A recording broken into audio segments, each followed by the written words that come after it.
تا حالا شده وقتی داره خوابت میبره حس سقوط بهت دست بده؟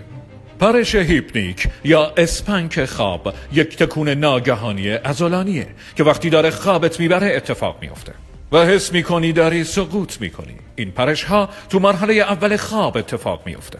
در مرحله اول خواب وقتی عضلاتت شل میشن مغزت فکر میکنه داری سقوط میکنی و سریع یه پیام انقباض برای عضلاتت ارسال میکنه.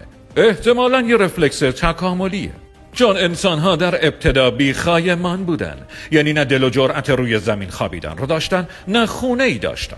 بالای درختی بلندی چیزی میخوابیدن که بقیه بهشون تعرض نکنن. متوجهی که چی میگم؟ این رفلکس بهشون کمک میکرده که وقتی روی بلندی خوابیدن از ارتفاع نیفتن که چوبی چیزی بهشون فرو بره. اصلا هم جای نگرانی نیست. این اتفاق کاملا طبیعیه و 60 تا 70% آدم‌ها گاهی تجربهش میکنن. حالا چی باعث به وجود اومدنش میشه؟ استرس دلار 110 سانتی، قهوه یا کمبود خواب؟ این پستم بفرست برای اون دوستت که موقع خواب باید دست و پاش رو به تخت ببندی و فاکریش کن.